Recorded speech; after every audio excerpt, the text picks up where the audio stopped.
Life had its own way of being unremarkable for me. My name's Rita, and at 29, you find me nestled in the quiet corners of the local library. It wasn't glamorous or thrilling, but it was my sanctuary. The books were my companions, and the dusty shelves my domain. I wasn't one for the spotlight, content to fade into the background. The town was small, the kind where everyone knew your business before you did. My daily routine rarely varied. Wake up, work, and then home to my tiny apartment, filled with secondhand furniture and a mountain of books. My social life was non-existent, and I was fine with that, or so I kept telling myself. Then Ethan walked into my life on a day much like any other. He was searching for a book, something different, he said. His smile was easy, and his voice carried a warmth that felt like sunlight breaking through clouds. Hey, could you help me find a book? I'm feeling adventurous, he said, his eyes crinkling at the corners. Sure, what genre are you interested in? I asked, adjusting my glasses and trying not to get too caught up in his gaze.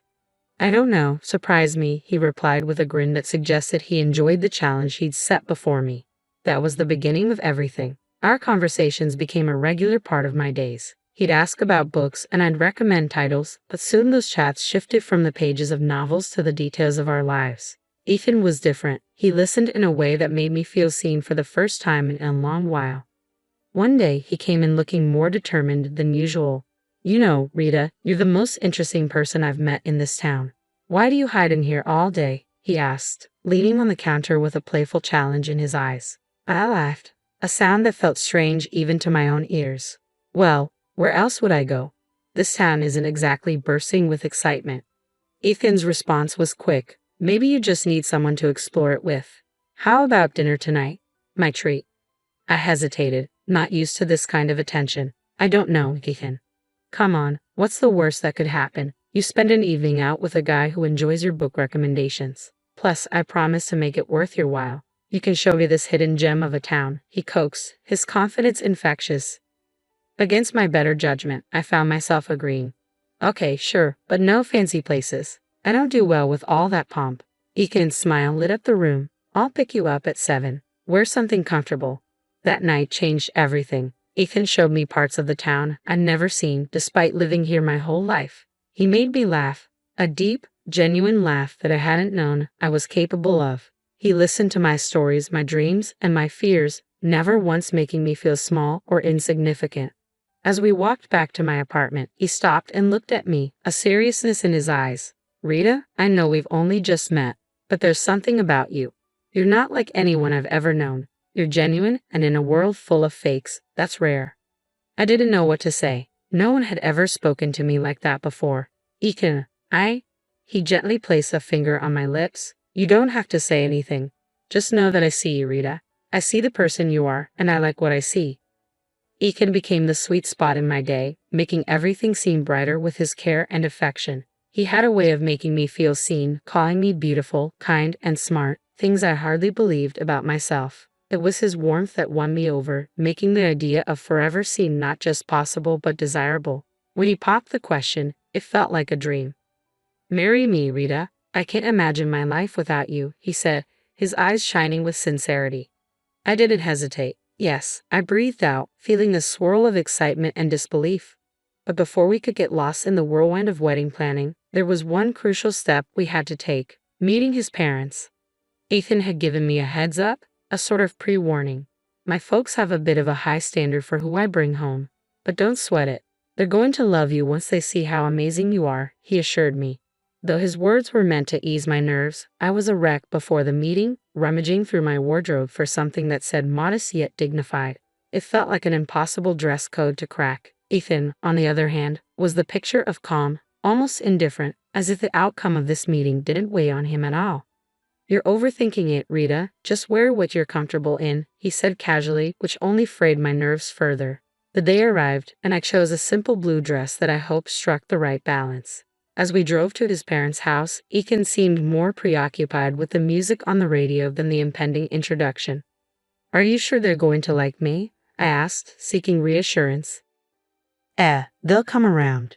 Just be yourself, Ethan replied, his attention briefly flitting to me before returning to the road. His laid-back attitude felt jarring compared to the storm of anxiety brewing inside me. Walking up to the door of Ethan's childhood home, my heart pounded. His earlier warnings echoed in my head, painting a picture of the scrutiny I was about to face. The doors swung open, and we were greeted by Ethan's parents, their expressions unreadable. The dinner that followed felt like a minefield. Ethan's parents grilled me with questions that felt more like an interrogation than casual conversation. "So, Rita, Ethan tells us you work at a library. Do you see yourself doing that long term?" his father asked, his tone suggesting he found my job lacking. I fumbled for an answer, trying to sound confident. "I love working there. It's fulfilling in a way I can't quite describe," I said, hoping my passion would be enough to win them over. Ethan was strangely quiet throughout, offering little support as I navigated the barrage of questions and veiled criticisms. It felt like I was alone on the battlefield, with Ethan retreating into the role of a passive observer. As we drove home, the silence in the car was deafening. I couldn't help but feel disappointed, not just in the evening's events but in Ethan's indifference. "I thought you said they'd warm up to me." I finally broke the silence, my voice tinged with hurt. Ethan shrugged in a frustratingly nonchalant gesture. "Give it time, Rita. They just need to get to know you better," he said. His words did little to comfort me. After a few more dinners that felt more like interrogations than friendly meals, it was clear Ethan's folks weren't my biggest fans. They saw me as some kind of gold digger, which couldn't be further from the truth. I never cared about Ethan's money. Heck, I barely knew about it until he mentioned it one evening. "My parents are a bit old school, you know. They worry about the weirdest things like money and status," Ethan had said. One night, Ethan came home looking more serious than usual. "Babe, we need to talk," he said, avoiding my eyes. That's when I knew something was up. "What's wrong?" I asked, feeling my stomach tie up in knots. "It's my parents," he said. He finally looked at me, his expression serious. "They're insisting we sign a prenup," he said, the word feeling foreign and bitter on my tongue. "Ethan, you know I don't care about your money, right?" I said, trying to keep my voice steady. He sighed, running his hands through his hair. "I know, and I don't care about it either, at least not when it comes to us. But they're adamant about it. They think it'll protect both of us or whatever."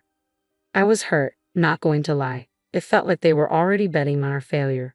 But I loved Ethan more than I cared about his parents' approval or some legal agreement. "Fine," I said more sharply than I intended. "Let's sign it and be done with it. Your money, my money. Whatever. I don't care. I just want you." Ethan looked relieved, and a part of me hated that. "Thank you, babe.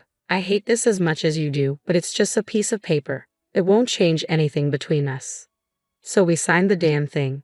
Some lawyer, who was a friend of his parents, drew it up, making sure neither of us could touch the other's assets if things went south. It felt like signing a declaration of distrust before we even started, but I pushed those thoughts away. I was in love, and love was supposed to conquer all, right? Our wedding was nothing grand, just the way I wanted it. A few close friends, an intimate ceremony, and the promise of forever. I moved into Ethan's place shortly after. It was a nice house, nothing too fancy, but it felt miles away from my old apartment. Ethan's parents lived nearby, which soon meant surprise visits that seemed more about checking up on me than anything else. Life with Ethan started off like something out of a fairy tale, but it wasn't long before the gloss began to fade, revealing the grim reality beneath. The shift wasn't immediate, but the signs were there, creeping in slowly and eroding what we had built. His mother, Linda, was the first crack in our perfect picture. She dropped by unannounced, her eyes scanning the house like she was taking inventory. "Remember, this is Ethan's house. Everything here is his," she said, her tone dripping with condescension. I tried to stay calm. "I'm well aware, Linda. I'm not here for your son's things. I love him." She scoffed. "Love doesn't pay the bills, dear. Just remember, if you ever leave, you leave with what you came with. Nothing." One day she paraded around the house, pointing out every piece of furniture, every appliance, every knickknack that Ethan owned. "See this couch? Ethan's. That painting. Also Ethan's. Remember, dear, in case things go south, you have no claim over any of it," she said, her voice laced with venomous sweetness.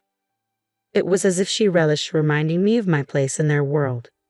Ethan's father, George, wasn't any better. He and Linda acted like they owned our house, not just visited. They demanded coffee the moment they walked in and critiqued everything from the decor to the way we ran our household. How I'd ended up in this mess, I couldn't even tell. Sitting in front of the TV, George would command me like I was his personal servant. Grab us some of those chips, will you? And maybe wash those clothes piling up in the corner while you're at it, he'd say, barely looking up from the screen. The worst part was Ethan's response. He'd just laugh along, adding his own jabs. Yeah, she's still learning how to do things right around here. Give her time. I felt like I was losing my mind. This wasn't the man I married. This was someone else. Someone cruel and dismissive. Do you even hear yourself? How can you let them treat me like this? I confront Ethan after his parents left, trying to keep my voice steady. Babe, they're just set in their ways. You know how old people are. He'd shrug off, making it sound like I was the one overreacting. They don't mean anything by it. Plus, you know we're on their dime.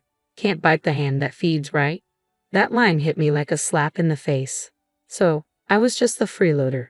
The girl who'd married into their little empire and had to play by their rules or get out. My job at the library, which I loved, was a joke to them. Just another reason for them to look down on me. The days blurred into each other, each one a repetition of the last, until that unremarkable Tuesday when everything changed. I was at work shelving books when a sharp pain stabbed through my stomach, doubling me over. It wasn't just stress. It was something more, something worse. The next thing I knew, I was in the hospital, the sterile smell of antiseptic filling my nostrils. Lying in that hospital bed, I couldn't help but think how this was a new low.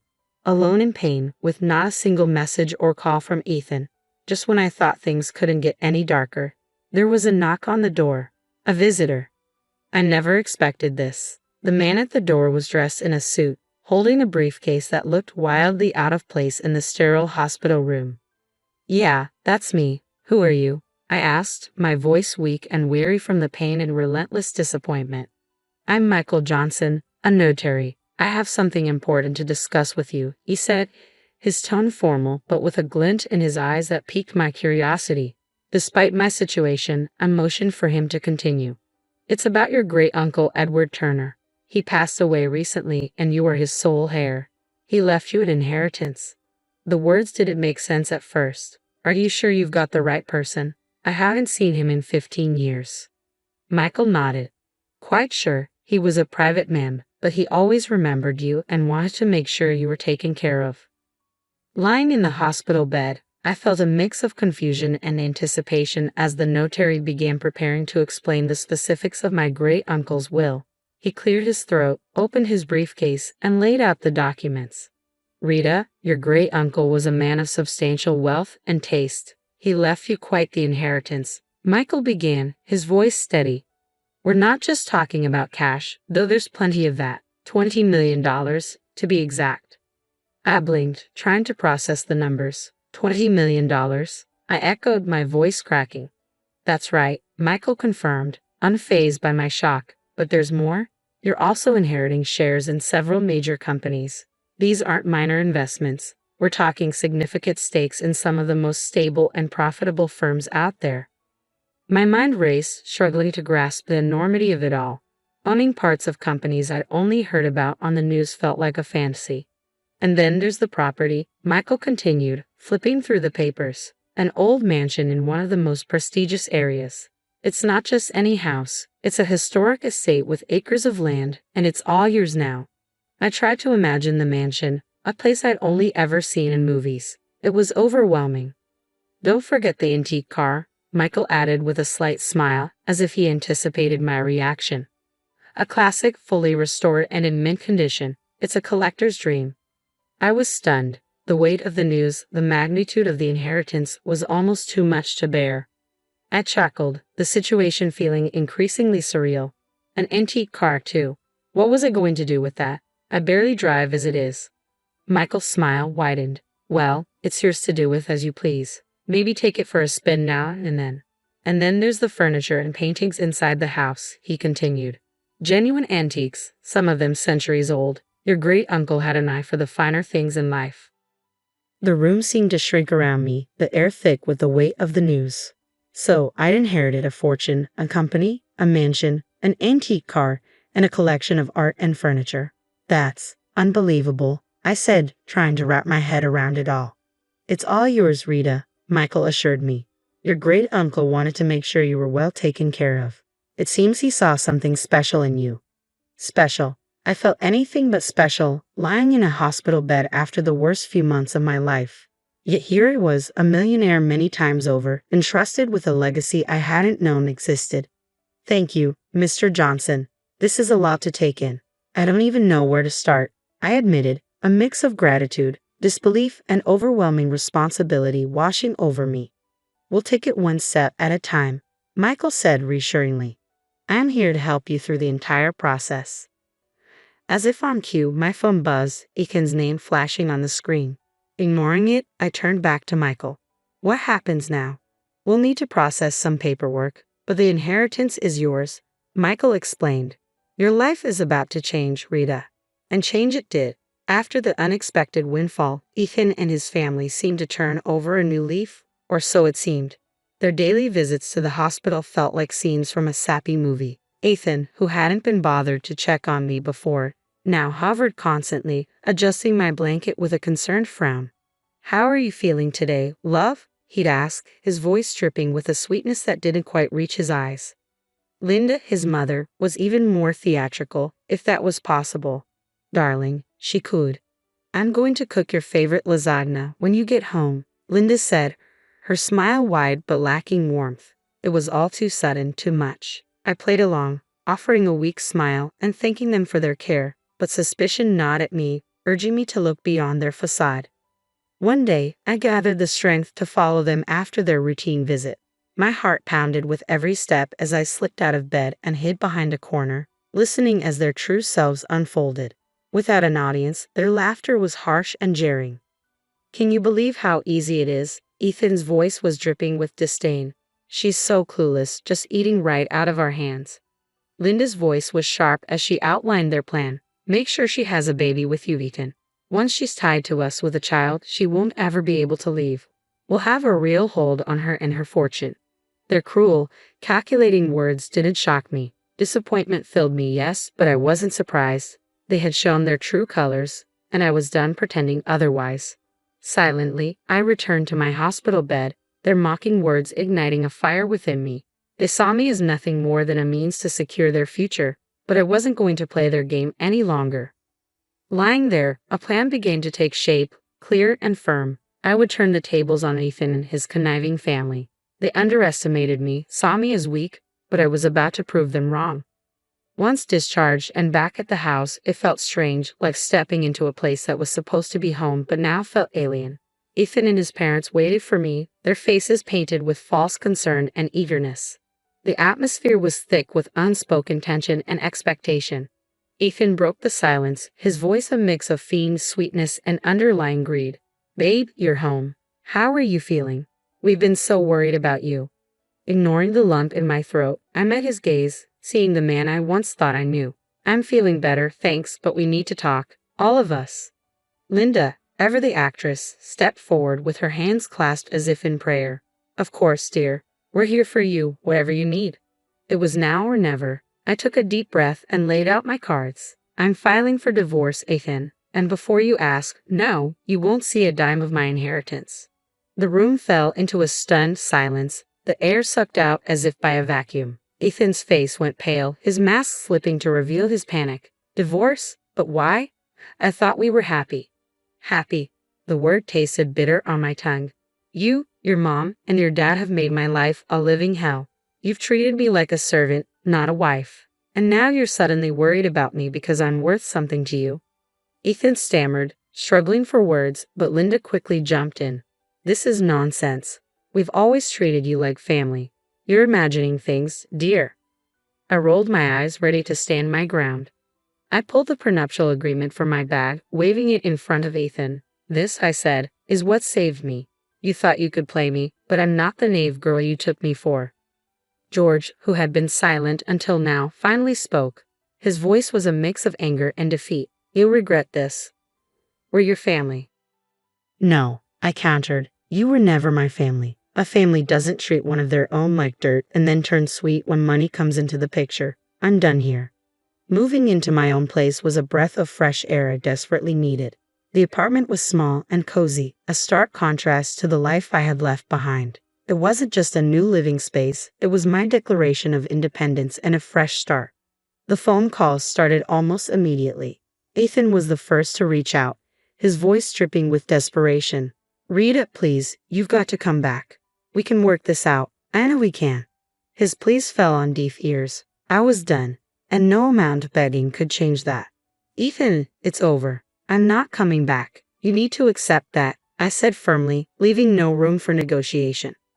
Linda's call came next, her tone a toxic mix of anger and guilt-tripping. Ungrateful. After everything we've done for you, you owe us. Rita, you're making a huge mistake. Oh, I owe you for what, Linda? I retorted, for making me feel like nothing more than a burden. No, I don't owe you anything. Goodbye. Hanging up on her felt like shedding a heavy weight, a final cut from the ties that bound me to a life of misery. The divorce was a relief, a clean break from a past that had threatened to consume me. Through friends, I heard about the fallout between Ethan and his parents. The irony wasn't lost on me. The very prenuptial agreement they had insisted on was now the source of their family's strife. With my great-uncle's inheritance securely in my name, I found new purpose and a way to give back. A significant portion went to charities that mattered to me, causes that would make a difference in the world. But it was the bookstore that became my passion project, a cozy haven for lovers of old and rare books. It was my way of reconnecting with the world on my terms. My journey hadn't been easy, fraught with challenges and heartache, but standing in my bookstore surrounded by the stories of countless others, I knew I had found my happy ending. It wasn't just about moving on from Ethan and his family's manipulation. It was about rediscovering who I was and what I loved. Here's to new beginnings, I toasted to myself one quiet evening after closing up shop. The road ahead was uncertain, but it was mine to travel, filled with possibilities and the promise of newfound happiness.